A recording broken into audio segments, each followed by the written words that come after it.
Ada ibu-ibu, nenek membawa cucu ke masjid, sedangkan cucunya itu meribut, dibiarkannya lari-lari, mengganggu konsentrasi kita sholat atau dengar ceramah. Saya balik ke Pekanbaru ini 2008, sekarang sudah 2025, belum pernah sekalipun marah karena anak menjerit lari-lari, belum pernah sekali. Kenapa Ustaz tak pernah marah? Karena budak itulah nanti yang akan meramaikan masjid. Kalau kita marah ke budak-budak kecil, siapa yang akan sembahyang ke An-Najah ini nanti? Ada masjid itu kadang tak ada suara anak-anak, sepi, atuk-atuk semua. Patutlah tak ada ribut, batuk aja isinya. Cuman kadang kan tak semua emosinya bisa stabil macam Ustaz Somad. Makanya win-win solution, jalan tengah, macam yang dibuat di Masjid Agung An-Nur. Dulu Masjid Agung namanya, sekarang berubah Masjid Raya. Yang level provinsi Masjid Raya, yang level kabupaten kota Masjid Agung. Dulu Masjid Agung An-Nur itu, saya kan rutin jadwal di situ. Waktu tarawih, pulang saya tarawih, anak-anak saya tengok dibuat satu sop khusus di belakang. Heran saya, kenapa anak-anak ini tak meribut? Rupanya ada satu petugas pakai baju hijau, membawa rotan sebesar ini. Dia tak sholat, dia khusus mengawas. Pas saya jumpa, pas saya tengok gini, senyum dia. Ustaz, saya bilang, mau kau bantai anak-anak? Enggak Pak Ustaz, kalau saya pukul marahlah ayahnya. Jadi untuk nakut-nakuti aja. Bagus. Jadi nanti diangkat ada satu security khusus untuk anak-anak. Jangan anak diletakkan di celah. Letakkan celah. Pertama, anak ini memutus sop, kecuali anak saya. Anak saya tak memutus sop. Kenapa? Karena ujung senapan angin sudah dipotong. Karena di dalam itu ada najis. Yang kedua, kenapa anak ini diletak di samping? Anak ini belum mumayyiz. Macam mana cara membedakan udah mumayyiz sama belum? Kalau dia meribut, kita gini kan, itu udah mumayyiz. Tapi kalau dia meribut, kita gini kan, dibalasnya balik ke awak. Itu yang dibawa 4 tahun ke bawah tak bisa. Dibawalah budak umur 3 tahun, diletakkan di celah samping kita. Begitu kita takbiratul ihram, Allahu Akbar, dia pun berjalan, berlari. Di samping ini ada atuk-atuk yang kacamatanya di bawah. Asal budak ni lalu, atuk ni takut. Kata dia. Kata dia. Itu waktu salam tuh cuman sekali aja salam. Salam tuh ke kanan cuman. Assalamualaikum warahmatullah. Apa? Berkelayok di masjid. Kalau ada di perumahan ini 100 orang, yang ke masjid itu 50, sudah banyak kali itu. Yang 50 ini pun berkelahi pula lagi di masjid. Bertinju di masjid gara-gara budak berkelahi. Apa kata orang yang tak sembahyang? Untung kita tak ke masjid. Tolonglah kita jaga persatuan ini. Bisa dipahami? Jelas. Insya Allah kalau saya ceramah jelas. Kalau ada orang bilang Ustaz Somad itu tak jelas, telinga kau kokak.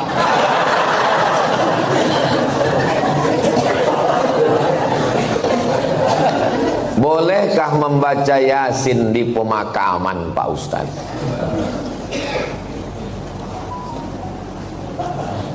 Kata Imam Nawawi, meninggal tahun 676. Nama kitabnya Riyadhus Shalihin min kalami Sayyidil Mursalin. Dia mengutip pendapat Imam Syafi'i. Wa qala Syafi'i, Imam Syafi'i berkata, wa in khatimul Qur'ana kullahu kana hasanan. Seelok-eloknya, sarancak-rancaknya dikhatamkan sakhatam Quran, bukan surat ya, sakhatam Quran. Saya tak bisa membacakan sakhatam Quran di makam emak saya, karena makamnya di Sumatera Utara.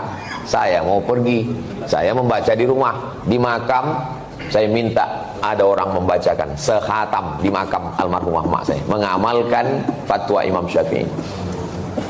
Yang seelok-eloknya dikhatamkan di kubur itu sakhatam. Kalau tak sanggup sakhatam, maka bacalah hatinya Al-Quran. 30 juz 114 surat tuh, mana hatinya? Wa qalbul Quran ya. Itulah mengapa kalau kita ziarah kubur membaca surat ya. Ada 3 hati. Yang pertama qalbul Quran, yang kedua qalbul lail, yang ketiga qalbud da'i. Qalbul Quran, hatinya Quran, Yasin. Qalbul lail, hatinya malam, sepertiga malam, jam 2. Qalbud da'i, hati orang yang berdoa ketika tahajud. Berjumpa 3 hati, hati Quran, hati malam, hati manusia. Maka kata Imam Az-Zabidi dalam kitab Syarah Ihya Ulumuddin, mungkin terkabul doa kalau ketemu 3 hati. Maka bacalah surat Yasin pada saat tahajud malam, habis itu berdoa kepada Allah. Apa kata Imam Ibnu Katsir tentang surat Yasin? Ma quri'a fi amrin asirin illa yassarahullah. Kalau dibacakan kepada perkara yang sulit, yang susah, dimudahkan Allah. Maka kalau saya ziarah kubur, saya baca Yasin, Al-Fatihah, Qul Huwallah 3 kali, Al-Falaq sekali, An-Nas sekali, pangkal Al-Baqarah sampai wa ulaika humul muflihun, ayat kursi, ujung Al-Baqarah lillahi mafis 3 ayat, habis itu tahlil afdhaludz dzikri fa'lam annahu la ilaha illallah. Habis itu hadiahkan pahalanya. Ya Allah, sampaikanlah pahala bacaan nang ku baca iko kepada almarhumah amak, almarhum ayah, atuk nenek, muslimin muslimat yang ada di makam ini. Allahumma ighfir lahum warhamhum sampai habis. Itulah yang saya ajarkan ke anak saya, ke keponakan saya. Saya kalau balik ke kampung ziarah, saya bawa anak keponakan, saya baca, saya kasih tahu, aku membawa kau ke omak ayahku. Nanti kalau aku mati, buat pula macam yang ku buat ini. Bawa anak bini kau ke kubur aku. Paham? Yo, kata dia. Begitulah yang kita baca dalam ulama-ulama. Imam Nawawi. Kalau ada orang di Pekanbaru ini yang tak percaya bahwa bacaan itu sampai pada orang mati, saya tak bisa membuktikan. Karena ini perkara ghaibiat. Saya hanya bisa menyampaikan dalil-dalilnya. Saya tak percaya, kata dia. Ya macam mana membuktikannya? Maka kalau ada orang yang menantang saya, belum ada lagi. Saya tak percaya. Tolong nama kau lengkap sama nama ayah kau. Nanti kalau kau mati, ku kirim. Kalau tak sampai, cepat kasih kabar. Ini kan masalah gaib. Kalau masalah gaib ini yang ditengok adalah dalil. Ana Rizki, khirijin min Ma'had Nuril Hidayah Bengkalis. Sa'usallimukum ya Ustaz. Kaifa ra'yukum law nastamir ad-dirasah al-aliyah lakim lan najid ridha min walidina. Nama saya Rizki. Khirijin, khirijin jamak, mufrad khirijun, khirijun. Saya alumni dari Ma'had Nurul Hidayah Bengkalis. Sa'as'alukum, saya mau bertanya ke Ustaz. Kaifa ra'yukum law nastamir dirasa? Nuwasil ad-dirasa. Laisa nastamir, nuwasil ad-dirasa. Bagaimana pendapat Ustaz kalau kita mau melanjutkan ke perguruan tinggi tapi orang tua tak setuju? Mau melanjutkan perguruan tinggi fil kharijid daulah, mau keluar negeri, tapi mak dia tak setuju. Saya ni adik-beradik 2. Saya anak pertama, adik saya berdua cuman. Laki-laki dua-duanya. Tak banyak anak mak saya. Jadi waktu saya lulus mau ke Mesir, berat dia mau lepas saya. Aku anakku 2, tak ada anak betino. Semana nanti aku dah tua. Datang wak saya, abang mak saya, menasihati dia. Harimau mati meninggalkan belang, gajah mati meninggalkan gading, manusia mati meninggalkan hutang. Harimau mati meninggalkan belang, gajah mati meninggalkan gading, manusia mati meninggalkan nama. Kalau kau tahan somat ini di celah ketiak, beginilah cuman dia. Tapi kalau kau lepaskan diri belajar, jadi orang dia, mengajar dia, mengalir pahalanya sampai hari kiamat. Betul cakap wak saya. Sampai hari ini di mana aja saya tausiah, pahalanya mengalir ke makam almarhumah mak saya. Maka ibu-ibu yang sayang ke anak, bukan kalian siapkan anak dalam kelambu, bukan kalian suapi, lepaskan dia sejauh mata memandang. 4 tahun aku tak balik. Kenapa tak balik? Ongkos mahal. Sampai terpikir juga di kepala, jangan-jangan aku anak angkat, anak adopsi. Balik. Sampai akhirnya 2017 saya daftar S3 ke Sudan. Waktu itu umur mak saya sudah 70 tahun. Saya suruh Muhammadiyah. Saya bilang, "Mak, saya mau mencoba dia. Kuat tak dia?" Mak sekarang sudah 70, di rumah ini sendiri. Aku mau S3 ke Sudan. Nanti kalau S3 ini 2 tahun aku di Sudan tak balik-balik. Apa kata dia? Pergi kau ke Sudan sampai dokter bawa kau balik. Kalau aku mati, matilah, yang penting mengalir pahalanya. 70 tahun umur mak saya. Sampaikan video ini ke mak kamu. Kalau tak mau juga dia nerima, tahu mak apa itu. Ibu kalau sayang sama anak, lepaskan dia sejauh mata mandang. Nanti dia akan balik pulang. Setelah saya punya anak, baru saya tanya, mak, berat rupanya berpisah sama anak. Oh iya, macam mana mak dulu bisa berpisah sama aku 4 tahun? Asal udah dekat bulan puasa, air raya, ku carilah budak-budak yang hitam macam kau. Ku bolikan baju, ku undang ke rumah, ku kasih makan. Hilang rinduku ke kamu. Begitu rupanya cara dia. Kadang-kadang sedang mencuci di dapur, ku dengar suara kau main bau. Oh mak, bukan tanggung melepaskan anak itu. Sedang mencuci, didengarnya suara saya itu memanggil. Jadi ibu, lepaskanlah anak sejauh mata pandang. Biarkan dia belajar jauh. Nanti dia akan balik berbakti kepada ibu, insya Allah. Disenangkannya hati. Dan kalian yang kuliah juga cita-cita tak usah banyak-banyak. Cita-cita satu aja, untuk menyenangkan orang tua. Saya dulu tak tahu mau jadi apa. Tak terpikir saya akan tabligh akbar, tak ada. Yang saya fokus adalah aku mesti kuliah S1, S2, S3. Nanti kalau sudah dapat ku ijazah 3, ku bawa ijazah ini ke Malaysia. Aku mau jadi dosen. Sesudah aku dapat duit, akan ku senangkan oma ayahku.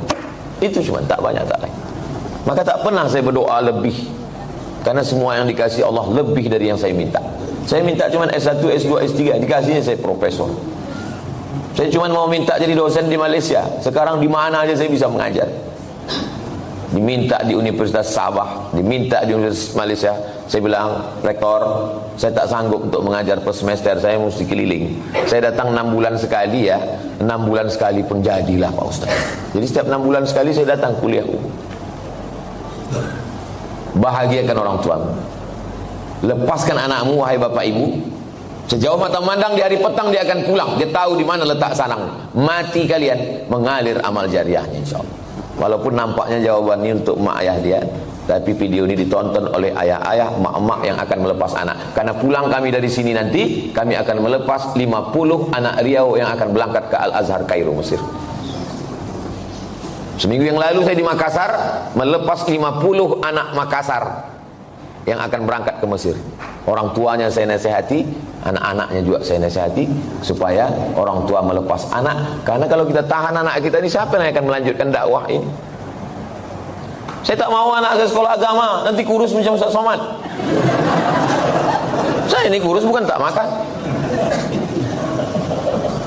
Kalau ada pejabat-pejabat itu dapat ikan yang paling mahal, namanya ikan Napoleon, 1 juta harga ikan.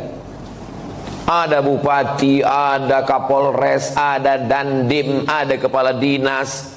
Yang pertama kali menyuap ikan 1 juta itu siapa? Abdul Somad. Apa kata orang itu? Silakan Pak Ustaz.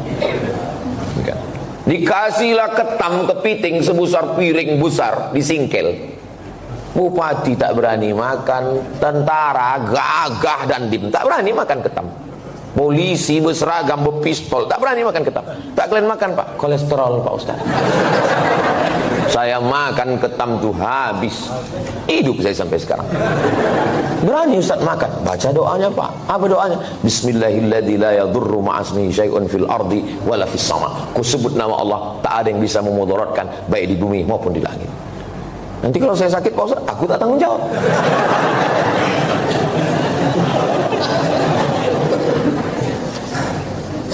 Definisi mengganggu tetangga itu bagaimana Pak Ustadz? Apalagi kita di komplek perumahan.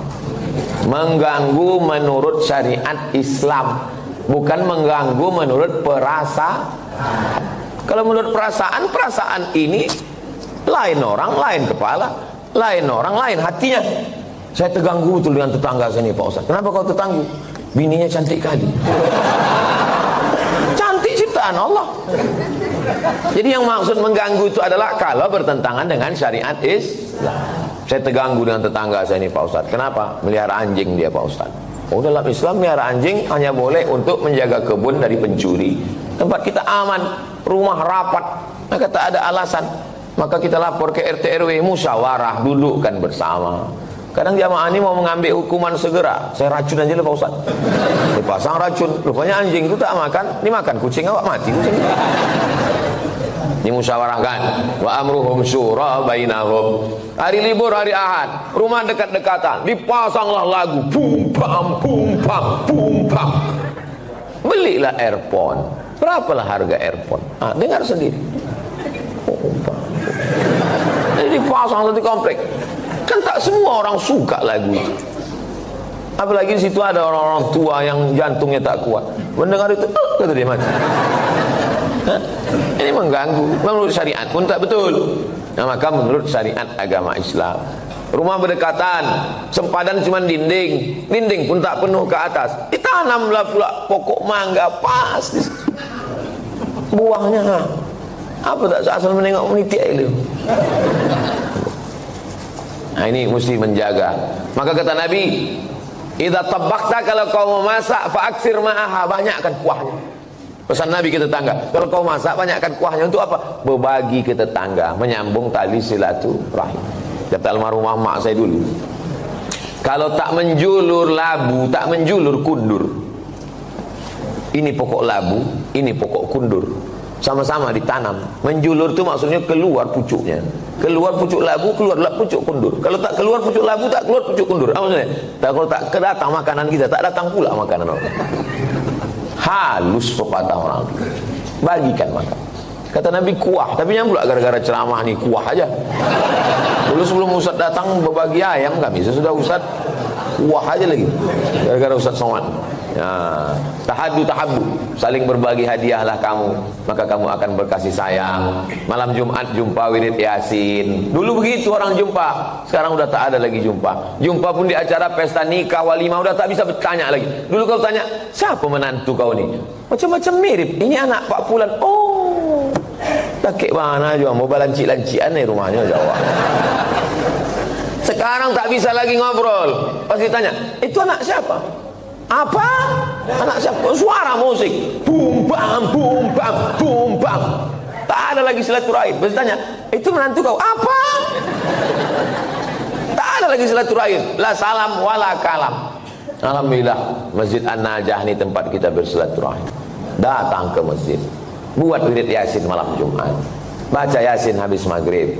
Habis itu habis Isya acara makan bersama. Tak ada duit, kumpul iuran. Di Malaysia itu setiap masjid itu ada dapurnya.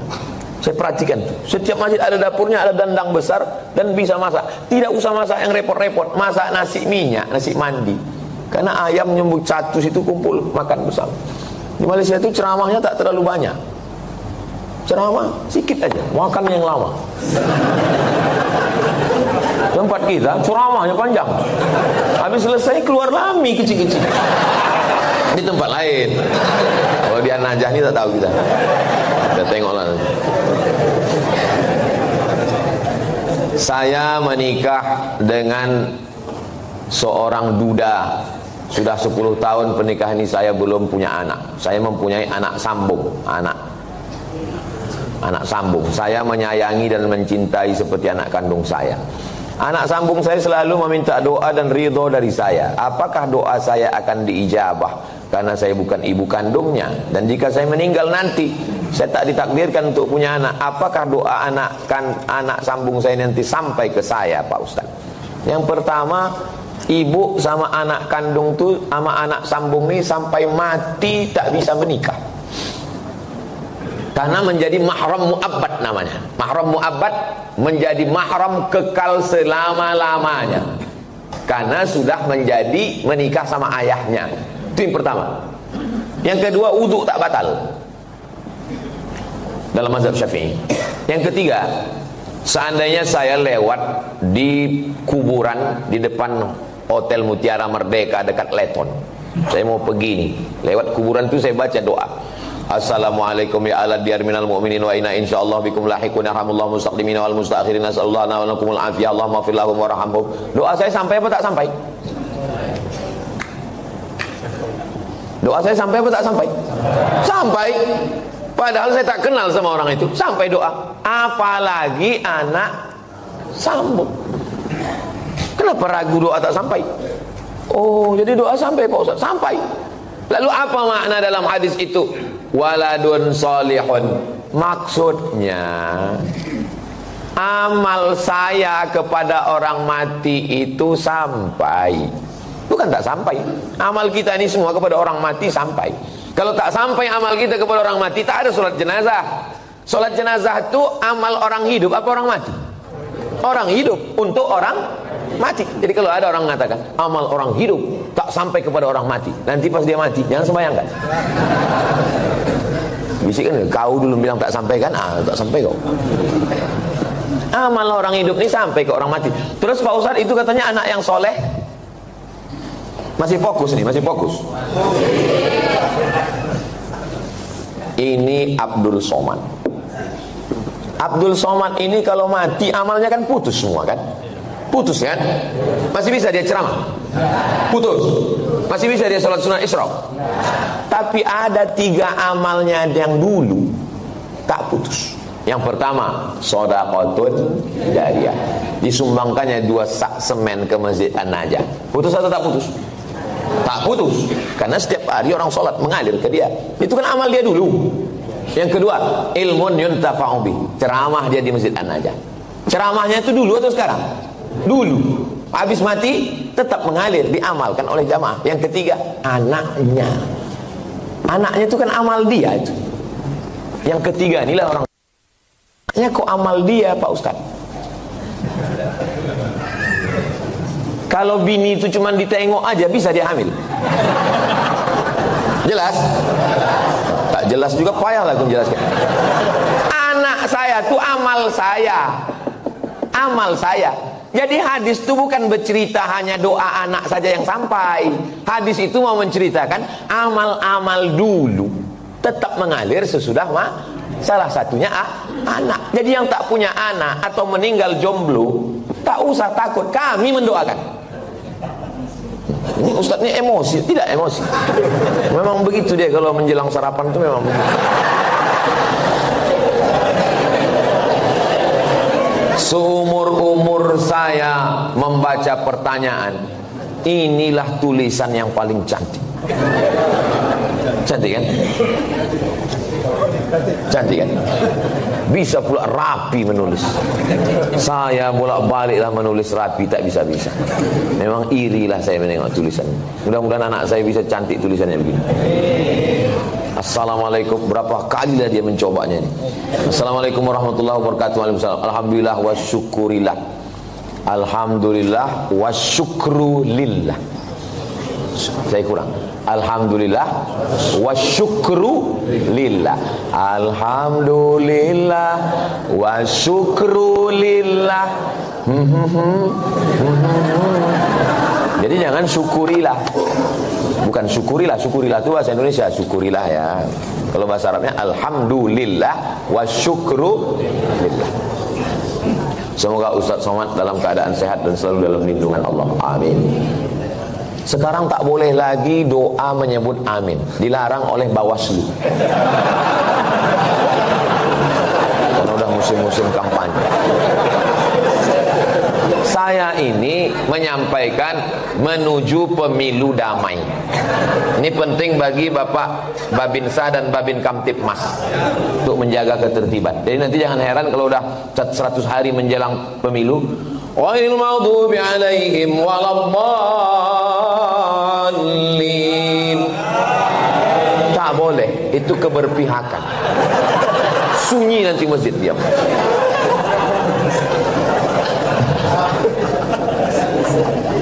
Saya mau bertanya Pak Ustaz, kiat-kiat agar ikhlas menerima ketetapan takdir Allah dan tetap berprasangka baik kepada Allah.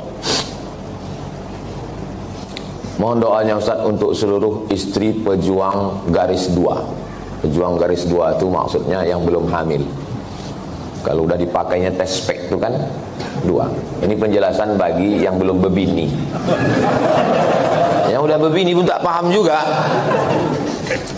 Bagaimana cara kita biar supaya rela menerima takdir Allah? Saya kalau datang bertamu ke rumah jamaah, Assalamualaikum Pak. Waalaikumsalam. Ustaz Somad, tolong doakan mak saya Pak Ustaz. Maknya di mana Pak? Maknya di dapur. Duduklah mak itu di kursi. Berapa umur mak? 80. Belum bisa saya menerima, karena mak saya meninggal umur 70. Dalam hati saya tetap, kok hidup mak dia, kok mati mak aku? Kok tak sempat makku ku bawa jalan-jalan ke Brunei, ke Malaysia? Kok tak sempat ku senangkan dia? Tak bisa hati saya menerima. Macam mana saya mau menceramahi jamaah? Marilah kita sabar menerima takdir Allah. Saya aja tak sabar. Tapi cara Allah menghibur saya. Habis saya tausiah, datang ibu-ibu. Ustaz, tolong doakan keponakan saya. Keponakan ibu ini kenapa? Ayahnya meninggal, emaknya meninggal, dia hidup sebatang kara. Anak SD kelas 2. Oh, sempat aku serumah 11 tahun sama emakku. Dari 2008 ke 2019. Ini budak nih kelas 2 SD sebatang kara. Ternyata yang membuat kita bisa sabar itu adalah ketika membandingkan dengan orang lain. Begitu cara Allah mengajar saya. Ayat tak mempan, hadis tak mempan. Kenapa tak? Saya yang berceramah, saya yang nyuruh orang sabar. Tak bisa saya terima. Tapi begitu dijumpakan Allah, oh rupanya. Maka diantaranya yang membuat kita kuat ini adalah dengan memperbanyak bercerita dengan orang. Kita ini kalau banyak bercerita, ngobrol dengan orang, itu menyadari betapa besarnya nikmat Allah kepada kita. Aku pula bisa begini-begini, kawan ini tak sempat berbakti, jumpa pun tak sempat. Yang kedua, bagaimana caranya? Caranya adalah menguatkan dalam hati bahwa innallaha katabal maqadir, Allah sudah menuliskan takdir 50 alfasana, 50.000 tahun qabla an yakhluqas samawati wal ard. Sebelum Allah menciptakan langit dan bumi, Allah sudah menuliskan takdirku 50.000 tahun sebelum Allah menciptakan langit dan sengaja dihunjamkan terus ke kepala.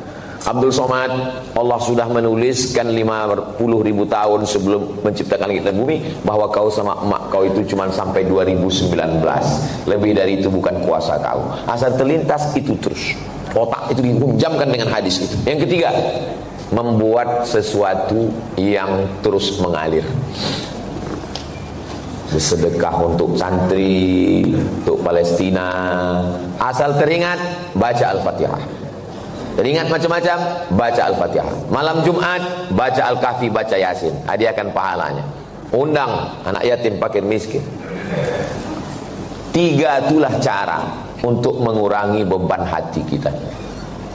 Allah berjanji kalau kita beribadah, falyabudu rabb hadzal bait, banyak-banyak beribadah. Allah cuma minta kita satu ibadah. Balasannya Allah kasih 2. At'amahum min ju' wa amanahum min khauf. Kalau kau lapar, Allah kasih kau makan.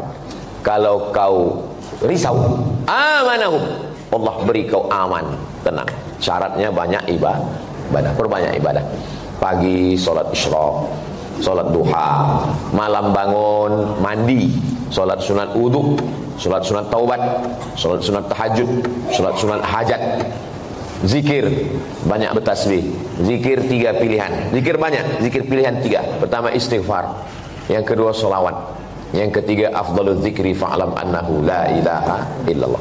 Astaghfirullahalazim, astaghfirullahalazim, astaghfirullahalazim. Kalau tuan membeli peniti, jangan ditusukkan ke sayur kubis. Kalau mik sudah mati, tandanya waktu sudah habis.